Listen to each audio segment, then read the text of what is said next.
એ જીવને રાજી કરવાનો છે। ત્યારે આજ હું મારા ગુરુ ને ગુરુ માતાના ચરણોમાં વંદન કરું છું। આજ આ સમાજ આખાને પ્રેરણા મળે ને એવું ભગવત કાર્ય તમે કર્યું છે। કારણ કે સાહેબ જે મા બાપ નો દીકરો કે સંતાન ભૂલી જાય ને મા બાપ ભાંગીને ભૂખો પીવા કરતા એવા મા બાપ છો કે તમારી સામે જોઈએ ને તો આ જગતમાં પીડાતી માઓને નવી જિંદગી મળી જાય એવું છે। કારણ કે આ હિંમત છે તમારામાં અને આ હિંમત એટલા માટે કારણ કે હું તો પાયામાં બાના ખોળામાં રમીને મોટો થયો છું। મારી માં છે સાહેબ। કારણ કે આજ જે કાંઈ છે ને અમને પાઠ જે સાહેબ શીખવાડ્યા છે ને કારણ કે એક તો અને અમે આ સમાજની અંદર કહેવાય છે કે જ્યાં સુધી અને શિક્ષણ આપવાનું કાર્ય બ્રાહ્મણનો દીકરો કરી શકે ને એવું જગતની કોઈ જ્ઞાતિનો કરી જ ન શકે। કારણ કે શિક્ષણ આપવાનો અધિકાર ઈશ્વરે બ્રહ્મદેવતાને આપ્યો છે અને અમારા અનુભાગ્ય છે કે મારા ભાગ્યમાં બ્રહ્મદેવતા શિક્ષક ગુરુ તરીકે મળ્યા હતા મને। આજનું સારામાં સારું એક એમ કહેવાય કે સમાજની અંદર પ્રતિષ્ઠિત વ્યક્તિ તરીકે એટલે હું જીવું છું પણ મારા પાયાની અંદર મારા ગુરુએ સિંચેલા સંસ્કારોને આજે વાગોળું છું। આજે મારે જે વાતો કરવી છે એ વાતો હું તમારામાંથી શીખ્યો છું।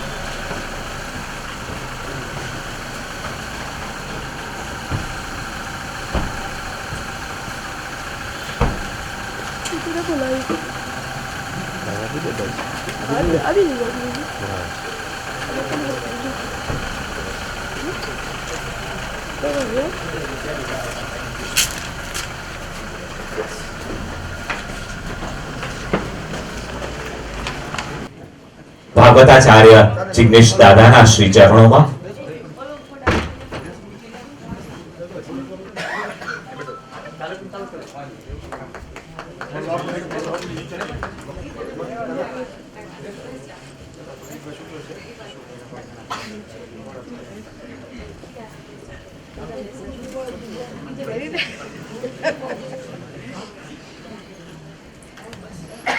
શ્રી કૃષ્ણ ઉપસ્થિતિ અને આપના પુનિત પાવન ચરણો થકી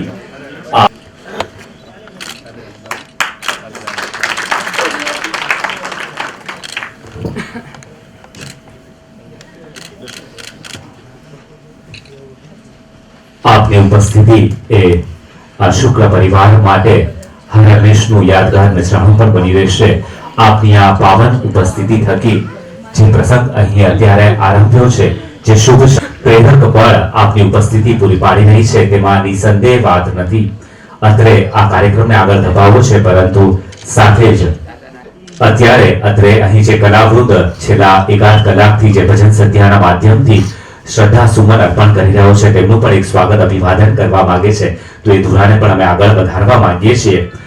સમગ્ર આજના આ કાર્યક્રમને સંચાલનના ભાગરૂપે જે આગળ વધારી રહ્યા છે અને જેઓ અશોકભાઈના શિષ્ય પણ રહી ચૂક્યા છે અને આમ તો વ્યવસાય ડોક્ટર છે પરંતુ ખૂબ સારા લોક સાહિત્યકાર અને એન્કર સંચાલક છે જે આજની આ ભજન સંધ્યાને સુપેરે આગળ વધારી રહ્યા છે તેવા સંચાલક શ્રીનું સ્વાગત કરવા માટે હું અશોકભાઈને વિનંતી કરીશ કે શિષ્ય એવું છે ત્યારે તેમની ઉપસ્થિતિને શુક્લ પરિવાર ખૂબ ખૂબ આવકારે છે।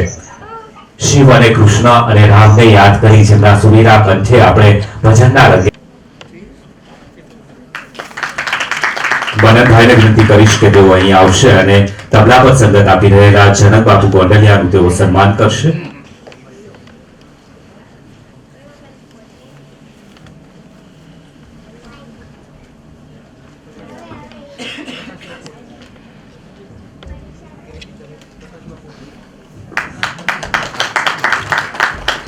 સાથે જ મનનભાઈને વિનંતી કરીશ કે તેઓ પ્રકાશભાઈનું પણ સન્માન કરશે।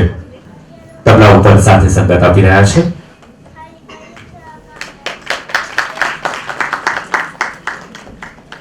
મજીરામાં સંગત આપી રહેલા જસુ બાપુના સન્માન કરવા માટે હું ભક્તિબેનને વિનંતી કરીશ કે તેઓ આવશે। નિકુંજભાઈને ફરી એકવાર વિનંતી કરીશ કે તેઓ પણ મંચ પાસે આવશે। મજીરામાં સંગત આપી રહેલા જસુ બાપુનું સન્માન કરશે ભક્તિબેન અને સાઉન્ડમાંથી પધારેલા રામદેવ સાઉન્ડ તેનું સન્માન કરવા માટે પણ હું નિકુંજભાઈને વિનંતી કરીશ કે પુષ્પમાળા દ્વારા સાઉન્ડમાં રામદેવ સાઉન્ડનું તેઓ સન્માન કરશે।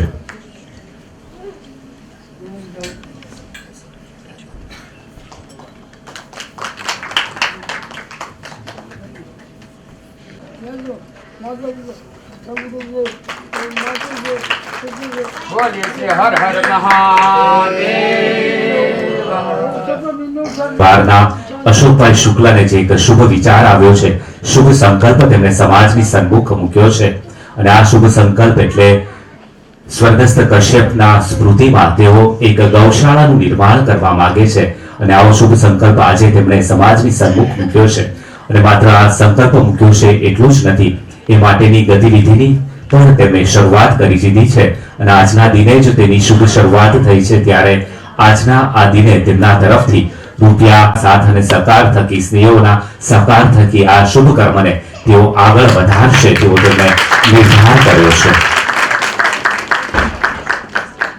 અત્રે ઉપસ્થિત બ્રહ્મ સમાજના અગ્રણી એવા શ્રી રાજુભાઈ ઉપાધ્યાયનું પણ શુક્લ પરિવાર हरि ओम सच्चिदानंद रूपाय विश्वोत्पत्त्यादि हेतवे तापत्रय विनाशाय श्री कृष्णाय वयं नमः। कर्तुम अकर्तुम अन्यथा कर्तुम समर्थ भगवान ठाकुर जी ना चरणों में प्रणाम साथे माता पिता गुरुदेव ने प्रणाम। आप सौने जाजा करीने जय श्री कृष्ण, राधे राधे।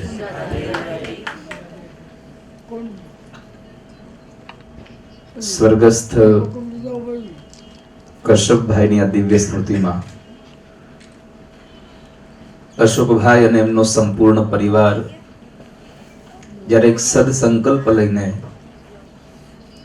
આવું સત્કર્મ કરવા માટે જ્યારે યજ્ઞનો પ્રારંભ કરે છે, સૌપ્રથમ એમનો આ સદવિચાર અને સદમંગલ આ યજ્ઞનો પ્રારંભ એ સરાહનીય છે। એમને એકવાર તાળીઓથી વધાવવું જોઈએ। પૂર્ણ પરિવાર, રાજુભાઈ ઉપાધ્યાય, કલાના તમામ ઉપાસકો, દિયોરા સાહેબ, આપ સૌ,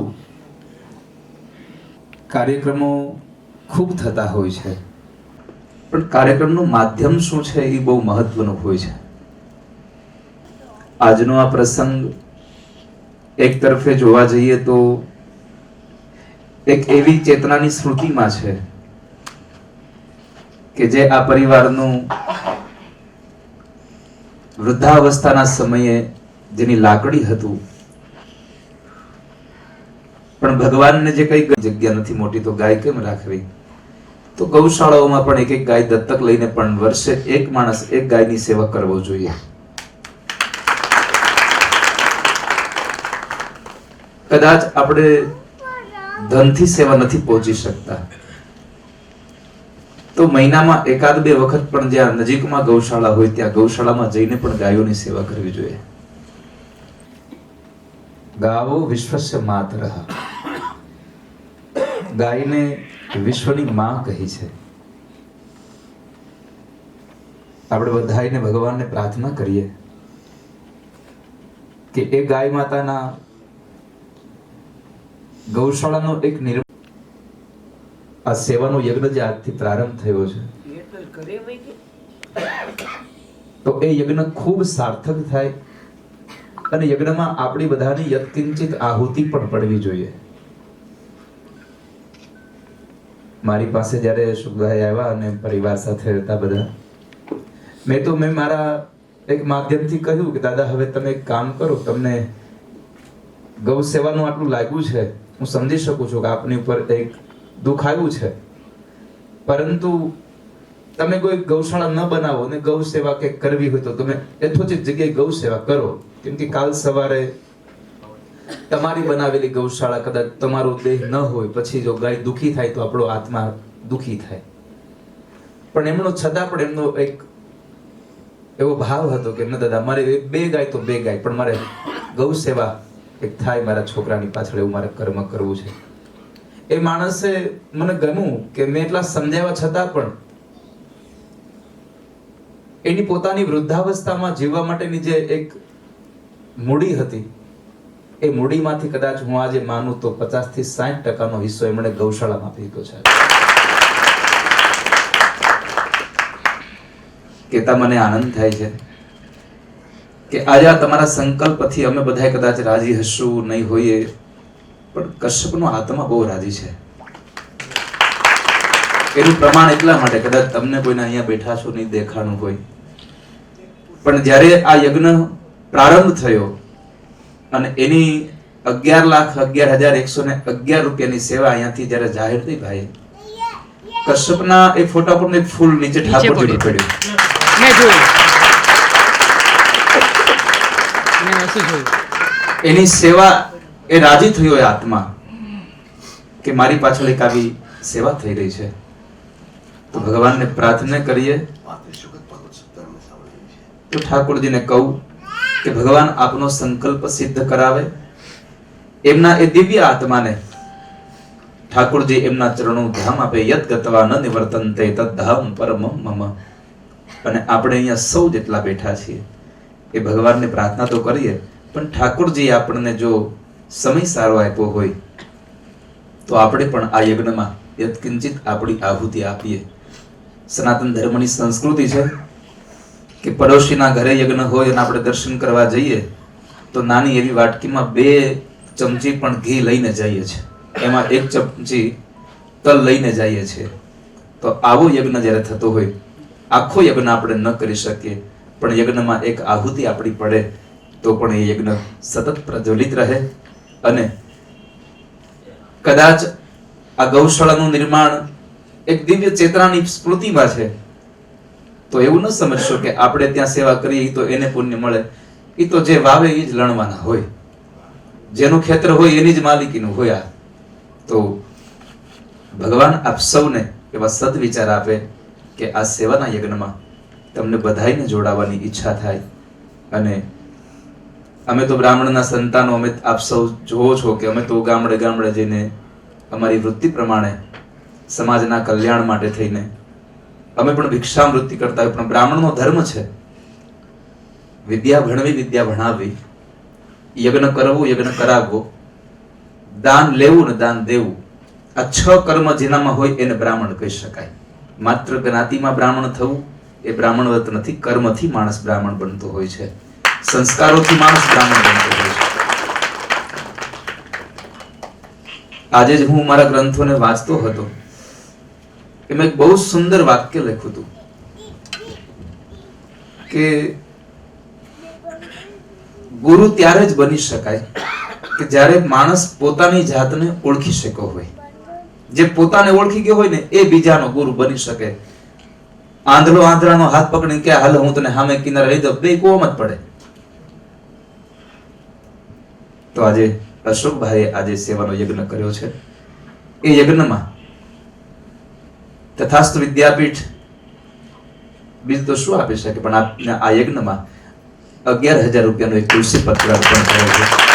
એનો આપ સ્વીકાર કરજો. આપ જ્યારે પણ ટ્રસ્ટ બનાવો કે અથવા ન બનાવો તો અમારી 11,000 રૂપિયાની સેવા આપ જે કહેશો એ સરનામા પર અમે જમા કરી દેશું. આપ સૌને પણ પ્રાર્થના છે મારી કે આ સેવાનો યજ્ઞ છે. આપણા ગવઢિયાએ જો આંબો વાવ્યો ન હોત તો આજે આપણે કેરી ન ખાતા હોત. આ યાદ રાખજો. આપણું કરેલું સત્કર્મ આપણને કામ આવે છે, આપણી આવનારી પેઢીને કામ આવે છે, પુણ્ય જ કામ આવે છે. પૈસો કોઈ દી કામ આવ્યો નથી. કેમ કે અકસ્માત થાય અને બધા બચી જાય, ગાડી આખી તૂટી જાય, ત્યારે એક જ શબ્દ આવે છે કે અમારા ગવડિયાના પુણ્ય આડા આવ્યા. કોઈએ કીધું નથી કે અમારા ગવડિયાની 20 વીઘા જમીન હતી, હારું થયું. તો આપણું બધાના ગવડિયાના પુણ્ય આપણને હારા આવ્યા છે આડા. તો આપણા સંતાનો પણ આવું સારું વાક્ય બોલી શકે, એના માટે આપ સૌના હાથે સત્કર્મ થાય એવી ભાવના સાથે ભગવાન ઠાકોરજી આપ સૌનું મંગળ કરે, આપ સૌનું ઠાકોરજી કલ્યાણ કરે એ ભાવ સાથે આપ સૌને આમંત્રણ છે કે તથાસ્તુ વિદ્યાપીઠ પરિવારમાં Shri Radhe Radhe education and charitable trust દ્વારા એક તથાસ્તુ વિદ્યાપીઠ નિર્માણ થઈ રહી છે કે જ્યાં ગરીબોના છોકરાઓ, કોઈ જાતનો જ્ઞાતિવાદ નથી, અને એ ગરીબના છોકરા 11-12 સાયન્સમાં ભણવાનું, રહેવાનું, જમવાનું બધું જ મફત, 1 રૂપિયો ફી નથી. આ બધા શહેરમાં રહો છો એટલે ખબર હશે કે સાયન્સમાં 1 વર્ષ ભણાવે એટલે 1.5 થી 2 લાખ રૂપિયાનો ખર્ચો થાય. તો એવી હોસ્ટેલ સાથે 5-1 લાખ રૂપિયાનો ખર્ચો થાય, પણ વિદ્યાર્થી પાસે 1 રૂપિયો લેવો નહીં. એને પહેરવાના કપડા અને ચોપડા પણ તથાસ્તુ વિદ્યાપીઠ જ આપશે. એ તથાસ્તુ વિદ્યાપીઠ અમરેલી લાઠી રોડ ઉપર બની રહી છે, અને ત્યાં આવતા માર્ચ મહિનાની 1, 2, 3 માર્ચ ભગવાન ઠાકોરજીની પ્રાણ પ્રતિષ્ઠા મહોત્સવ છે મંદિરમાં, અને 2 માર્ચ સાંજે 6 કલાકે ગરીબ ઘરની 21 દીકરીઓ કે જેને પિતાજી નથી, જેના બાપુજી નથી, અથવા છે તો એવું છે કે જેની પાસે પૈસા નથી, કોકની પાસેથી વ્યાજે પૈસા લઈને દીકરીનો કરિયાવર કરવો પડે, એવી 21 દીકરીઓને કન્યાદાનનો પણ એક સમૂહ લગ્નોત્સવ આયોજ્યો છે. તો એ દીકરીઓને આશીર્વાદ દેવા અને ભગવાનની પ્રતિષ્ઠાના સાક્ષી બનવા, ભગવાનના ઘરનું વાસ્તુ છે એ વાસ્તવમાં પધારવા માટે ઠાકોરજી તમને બધાને હાર્દિક આમંત્રણ આપે છે. એ જ ભાવ સાથે ભગવાન આપ સૌનું મંગલ કરે. રાધે રાધે. દાદા રાધે રાધે. બધાનો ભાવ છે કે દાદાનું ગીત સાંભળવું છે અને ત્યાં સુધી એક મિનિટ સાહેબ દાદા પણ ગીત ગયો આ બોલી લે તમે સાહેબ બોલી લો એનો ભાવ રજૂ કરી દે. विप्रादात् कमलावरोहं विप्र प्रसादात् अजिताजितोऽस्मि विप्र प्रसादात् मम नाम राम. પૂજ્ય દાદા, અમારા વિદ્યાર્થી અને માજી સરપંચ અને ડોક્ટર એવા ડીડી દિયોરા સાહેબ, અહીંયા આવેલા રાજકીય આગેવાનો, બ્રહ્મસમાજના અગ્રણીઓ અને બધા મારા સગાવાલા મિત્રો, આજથી 114 સપ્તાહ પહેલા, દાદાની 114 સપ્તાહ પહેલા સુરતની અંદર વજુભાઈ ગામાણીની ત્યાં સપ્તાહ હતી અને ત્યારે હું ત્યાં વજુભાઈ ગામાણીને અને દાદાને આશીર્વાદ દેવા માટે ગયેલો અને ત્યારે મેં મેઘા નાદ ઘટા ઘટા ગુરગટા ઘાટા ઘટા ગુરગટા મંડુ કશ્ય બકો બકો બકો બકો બાકો બકો બુ બકો વિદ્વત જ્યોતિ ચકી બકી ચકબકી ચાકી મકી દુષ્યતે ઇથમ નંદ કિશોર ગોપોણિતા વાચસ્પતે પાતુ વહ. ત્યારે દાદાને આશીર્વાદની અંદર મેં ધનવાન પુત્રવાન પૌત્રવાન ભવ એવા આશીર્વાદ દાદાને અને વજુભાઈ ગામાણીને આપ્યા હતા. ત્યાર પછી એ સપ્તાહ પછીની જે સપ્તાહ સાંભળી ત્યારે મને દાદાને મનોમન ગુરુવર્ય તરીકે સ્વીકારવાનું મન થયું અને ત્યારથી મેં દાદાને, મારી કરતા ઉંમરમાં નાના છે, વાત સાંભળેલી છે, પણ છતાંય મેં દાદાને ગુરુવર્ય તરીકે સ્વીકારેલા. અને ત્યાર પછીથી દરેક સપ્તાહ, એક પણ સપ્તાહ ચૂક્યા વગર હું, મારી એક સારી આશા છે અમદાવાદમાં, એ અને મારા ભાઈ, આ ત્રણ અને મારો પુત્ર ક્યારેક ક્યારેક રાત્રે 35 વાર એને 35 વાર સપ્તાહ સાંભળીએ છીએ. મેં 114 વાર સપ્તાહ સાંભળીએ છીએ. અમે નિયમિત રીતે સાંજે 1 કલાક 1.5 કલાક વાઈફાઈ ઉપર દાદાની સપ્તાહ સાંભળતા. તથાસ્તુની અંદર મારો દીકરો 8 દિવસ રહ્યો, મારા વાઈફ અને અમારો આખો પરિવાર, મારો સસુરિયા પરિવાર, મારા વિવાહ પરિવાર, બધા તથાસ્તુની અંદર 15 દિવસ સુધી રહ્યા હતા. અમે 4 દિવસ અગાઉ અને 4 દિવસ પાછળ અમરેલી અતુલભાઈ જાની એના દ્વારા અમારી રહેવાની વ્યવસ્થા કરવામાં આવી હતી. કારણ કે એ મારા અંગત મિત્ર છે અને એને કારણે એમણે ત્યાં જે દિવસે મારા પુત્રનો દેહ પડ્યો તે દિવસે અડધે સુધી પહોંચી ગયા હતા અને એ પોતે કહ્યા કે નહીં, તમારે જો દેહદાન આપવું હોય તો અમારે અમરેલીમાં અમારી કોલેજમાં આપો. એ પોતે દેહદાન લઈ ગયા. દેહદાન આપ્યા પછી વ્યક્તિનું મુખ પણ જોવા ન મળી શકે, એની બદલીમાં 4 દિવસ પછી મારા સંતાનો દ્વારા, મારી દીકરી દ્વારા એમનો અગ્નિ સંસ્કાર પણ આપવામાં આવ્યો અને ત્યાર પછી એના એ અસ્થિ કોળિયાકની અંદર, સોમનાથની અંદર વિસર્જન કરવામાં આવ્યું. મને લગભગ 50 વ્યક્તિએ સમજાવ્યો હશે કે ગૌશાળા ન કરી શકે, પણ મારો મક્કમ સંકલ્પ કે આપણે જાજી નહીં તો કાંઈ નહીં, 2 ગાયો 5 ગાયો એ આપણા આંગણે રાખી અને એને સવારે, હું એમ નથી કહેતો કે ગૌશાળા હું કરી શકીશ, પણ ગાયને 2 ટાઈમ નવરાવવાથી માંડી અને એના છાણ લેવાથી માંડી બધી જ કામગીરી હું કરવા માટે સ્વીકારી છે અને એ કરી. અને બીજું એ કે મેં દાદાને 4 મહિના પહેલા જ્યારે સાયરામદેવનો કાર્યક્રમ હતો એમને ત્યારે મારા પુત્રની સાથે, મારો પુત્ર મારી બાજુમાં જ હતો, ત્યારે મેં દાદાને વિનંતી કરી હતી કે તમે મને 1 શ્લોક શીખવાડો, 1 શ્લોક તમે મને આપો, પછી આખી ભાગવત સપ્તાહ છે એ હું સંપૂર્ણપણે મુખપાઠ વાંચી રાખીશ. એટલે હું ભાગવત સપ્તાહ કરીશ જ, પણ દાદા જ્યારે મને 1 શ્લોક આપે અને ત્યાર પછી હું ભાગવત સપ્તાહ માટે કટિબદ્ધ થઈશ. અને દાદાએ અહીંયા આવી અને જે મારી વાતને સ્વીકારી અને અહીંયા પધાર્યા તે બદલ દાદાનું હું આપણા કુટુંબ વતી અભિવાદન કરી આભાર માનું છું. દાદાને મેં કહ્યું હતું કે 21 દીકરીઓને મારે 1,000 રૂપિયા આપવા છે, પણ દાદા કે ના ના, એ બધાને ન આપી શકાય, એની બદલીમાં 21,000 રૂપિયા છે એ તમે તથાસ્તુ લગ્ન સમારંભની અંદર આપી દેજો. અને એટલે મેં એ સંકલ્પ કર્યો કે 21,000 રૂપિયા છે એ તથાસ્તુ 21 દીકરીઓના લગ્ન સમારંભની અંદર કાર્યક્રમમાં આપીશું. અસ્તુ.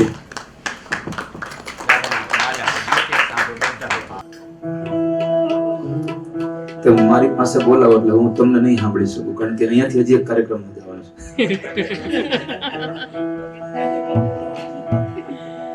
બોલો દ્વારિકાધીશ કી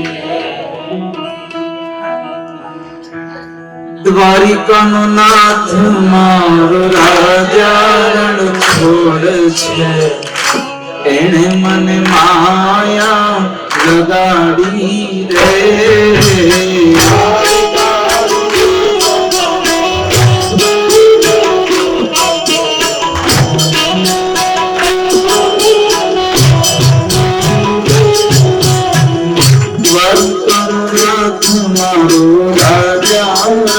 છોડ છે એને મને માયા લગાડી રે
भवे भवे यथा भक्ति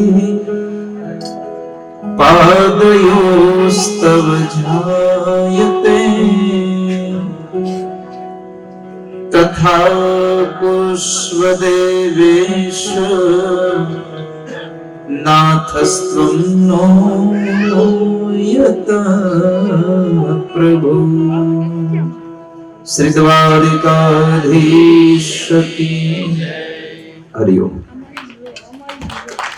આપના ચરણોમાં દાદા કોટી કોટી વંદન કરી છે। આજ લાડકી બેન પૂજાને મારે વિનંતી કરી એનો હૃદયનો ભાવ પણ આપણે સાંભળવો છે। આજે આમ તો મારા ગુરુજીએ સિંચેલા સંસ્કારો છે, પણ આજ મારે થોડુંક બોલવું છે। જ્યારે એમ કોઈ કહે ને કે ચાલ અત્યારે ભાઈ વિશે બોલવાનું છે, તો હું પહેલા જઈને બોલું છું। સ્વકશબની પૂર્ણ સ્મૃતિમાં અમારા શુભ સંકલ્પમાં આપ સર્વની ઉપસ્થિતિને હૃદયપૂર્વક વંદન। સ્નેહી ગુમાવ્યાનું દુઃખ, પરંતુ એ સ્નેહીને સ્મૃતિમાં આપ સર્વને સાથ અને સહકારથી આ દુઃખ હળવું થઈ રહ્યું છે હોવાની અનુભૂતિ પણ થઈ રહી છે। મેં મારા ભાઈનો હાથ અને સાથ બંને ગુમાવ્યો છે, પરંતુ આજના આ ભક્તિસર કાર્યક્રમથી આપ સર્વના સાથને હું મારા અંતઃકરણથી આવકારિત કરી રહી છું। એ બદલ આપ સર્વનો આભાર। મને ગર્વ છે મારા માતા પિતા પર કે આજે એમણે પોતાનો વ્યક્તિ કહેવાય કે પોતાનો જીવ કરતા પણ વહાલું વ્યક્તિ ગુમાવ્યું, તો પણ આટલી હિંમત રાખીને આટલું મોટું સેવાનું કામ કરવા જઈ રહ્યું છે। આજના આ સમાજ માટે બહુ જ પ્રેરણાનું કાર્ય છે. ગૌશાળાનું નિર્માણ કરવું એ અમારો સંકલ્પ છે. આજના આ કાર્યક્રમની શુભ શરૂઆત છે અને આપ સર્વની ઉપસ્થિતિને અમારા માટે એક સંકલ્પનું પ્રેરણારૂપ બળ છે. છેલ્લે હું એટલું જ કહીશ કે જ્યારે કોઈ સાથ ન હોય ત્યારે સાથ આપે એટલે મારો ભાઈ. જ્યારે કોઈ સાથ ન હોય અને એટલે મારો સાથ આપે એટલે મારો ભાઈ. જેને હાથ મારી તાકાત અને જેનો સાથ સંગાત એ જ મારો સર્વસ્વ એટલે મારો ભાઈ. એ જ મારો સર્વસ્વ એટલે મારો ભાઈ.